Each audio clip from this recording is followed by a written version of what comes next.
السلام علیکم۔ ہم آپ کے لیے لائے ہیں پاکستان کی بہترین رائٹرز کے ناول۔ ہم امید کرتے ہیں آپ ہماری اس کاوش کو سراہیں گے۔ تو آج جس ناول کا انتخاب کیا ہے وہ ہے بے داغ۔ اس کی مصنفہ ہیں نبیلہ عزیز۔ اگر مرد ہو تو اپنے قدموں پہ قائم رہو۔ فیاض احمد کا کوڑے کی طرح سنسناتا ہوا جملہ اس کے دماغ پہ پڑا تھا۔ اس نے کرنٹ کھا کے اس کی طرف دیکھا۔ وہ بھی ان کی بات پہ ششتر سی رہ گئی تھی۔ وہ ابھی تک پھٹی پھٹی آنکھوں سے ان کی طرف دیکھ رہی تھی جبکہ وہ قہر و غضب کی تصویر بنے کھڑے تھے۔ کیا بات ہے؟ چپ کیوں ہو گئے ہو؟ کیا اپنی مردانگی پہ کوئی شک ہے؟ ان کا دوسرا وار بھی کچھ کم نہیں تھا۔ وہ بلبلا کے رہ گیا تھا۔ یہ کیا کہہ رہے ہیں آپ؟ وہ حیرت زدہ سا پوچھ رہا تھا۔ میں جو کہہ رہا ہوں وہ تم ہی نہیں پورا محلہ سن رہا ہے۔ اس نے تمہارے ساتھ منہ کالا کیا ہے۔ اب یہ توک تم ہی اپنے گلے ڈالو گے۔ تمہارا گند میں کسی اور کے گلے میں تو نہیں ڈال سکتا نا۔ تم اپنا گناہ خود سنبھالو۔ نکاح کرو اس سے۔ فیاض احمد کا انداز اور لہجہ بے لچک تھا۔ سارے محلے والے ایک دوسرے کو آنکھوں ہی آنکھوں میں عجیب عجیب اشارے کر رہے تھے، بلکہ کچھ تو سرگوشیوں میں تبادلہ خیالات کر رہے تھے۔ لیکن فیاض احمد کو اب کسی کی بھی پرواہ نہیں تھی۔ وہ عزت کا لبادہ اتار چکے تھے۔ فیاض، یہ کیا کہہ رہے ہیں آپ؟ بس جانے بھی دیں اب۔ نادان، نہ سمجھ تھی، غلطی ہو گئی اس سے، اب معاف کر دیں۔ شمائلہ بھابی نے آگے بڑھ کے فیاض احمد کے کندھے پہ ہاتھ رکھتے ہوئے جلتی پہ پانی کی آڑ میں تیل چھڑکا تھا۔ وہ سچ مچ دوبارہ بھڑک اٹھے۔ یہ نادان، نہ سمجھ کسی کے ساتھ منہ کالا کر کے آ رہی ہے تو تمہارا مطلب ہے کہ میں اسے اپنی عزت اور غیرت کا قتل معاف کر کے سینے سے لگا لوں اور اس کے یار کو جانے دوں جو اتنے دن سے اس کے ساتھ عیاشی کرتا رہا ہے؟ ان کا رخ شمائلہ بھابی کی طرف ہو گیا تھا۔ بھائی، خدا کے لیے آپ مجھ پہ شک نہ کریں۔ میں نے کوئی غلط کام نہیں کیا۔ خدا کے لیے مجھ پہ الزام نہ لگائیں۔ میں بے گناہ ہوں۔ وہ رو پڑی تھی۔ ہر گناہ گار یہی کہتا ہے کہ میں بے گناہ ہوں، وہ حقارت سے بولے تھے۔ بھائی، اللہ کے واسطے مجھ پہ یقین کریں، میں بے داغ ہوں۔ اس نے فیاض احمد کے سامنے ہاتھ جوڑ دیے تھے۔ تم بے داغ ہو تب بھی یہی شخص تم سے نکاح کرے گا، اور اگر داغدار ہو تب بھی یہی تمہیں قبول کرے گا۔ وہ ان دونوں کو حقارت بری نظروں سے دیکھتے ہوئے کہہ رہے تھے۔ ان کا کوئی قصور نہیں ہے، آپ انہیں کیوں سزا دے رہے ہیں؟ اگر میں گناہ گار ہوں تو پھر اس گناہ کی سزا بھی صرف مجھے ہی ملے گی۔ آپ مجھے سزا دیں۔ وہ روتے روتے بپھر گئی تھی۔ ٹھیک ہے، تمہاری سزا پھر یہی ہو سکتی ہے کہ میں تمہیں گولی مار دوں۔ ان کا شفاق اور بے رحم لہجہ بہت بلند تھا۔ مجھے بے شک گولی مار دے، اس ذلت سے موت اچھی ہے میرے لیے۔ لعنت بھیجتی ہوں میں ایسی زندگی پہ جس میں میرا ماں جایا ہی مجھ سے آنکھیں پھیر لے، مجھے گھر سے بے گھر کر دے، میرے سر سے چھت کا سایہ چھین لے، میری بے داغ چادر پہ خود کیچڑ اچھالے، محض دوسروں کی باتوں میں آ کر، کسی کا فریب کھا کر، کسی اور کا اعتبار کر کے۔ وہ کب سے چپ تھی، گٹ گٹ کے رو رہی تھی، کچھ بھی کہے بغیر سب سن رہی تھی، لیکن جب بات اختیار سے باہر ہوئی تو اسے بولنا پڑا تھا۔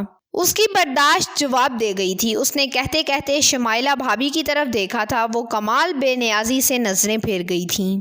میں اور کچھ کہنا اور سننا نہیں چاہتا، بس میرا ایک ہی فیصلہ ہے، یا تو یہ نکاح کرے گا یا تم گولی کھاؤ گی۔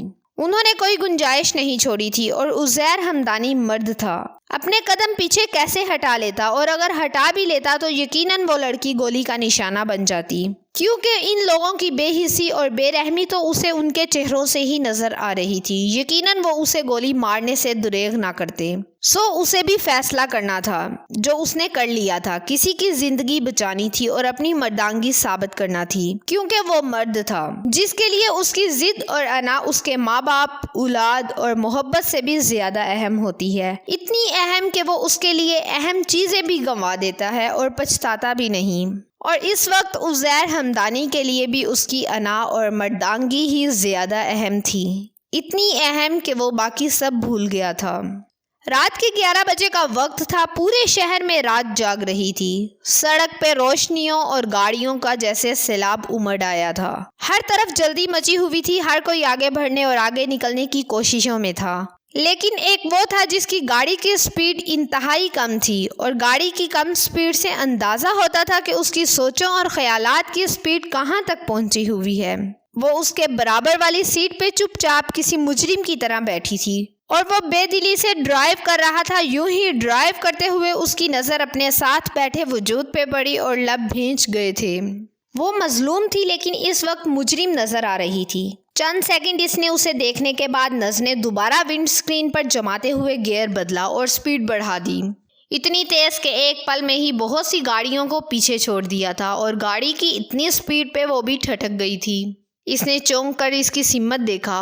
وہ سامنے ونڈ سکرین کی سمت دیکھتے ہوئے سختی سے لب بھینچے ڈرائیونگ کر رہا تھا، اور اسی سختی سے اس نے اسٹیئرنگ بھی تھاما ہوا تھا۔ وہ اسے دیکھ کر کوئی اندازہ نہیں کر پا رہی تھی کہ وہ کس موڈ میں ہے، اور اسی کو دیکھتے ہوئے وہ ایک بار پھر بری طرح چونکی تھی، کیونکہ گاڑی کے ٹائر بہت زور سے چرچرائے تھے، اور گاڑی ایک عالیشان بنگلے کی کشادہ اور وسیع روش پہ ایک جھٹکے سے آ رکی تھی۔ پورا بنگلہ روشنیوں سے جگمگا رہا تھا۔ چوکیدار نے اس کی گاڑی اندر داخل ہونے کے فوراً بعد مستعدی سے گیٹ بند کر دیا تھا۔ عزیر ڈور کھول کر نیچے اتر آیا، اور گاڑی کے سامنے سے گھوم کر اس کی سائیڈ میں آتے ہوئے دوسرا ڈور بھی کھول دیا تھا۔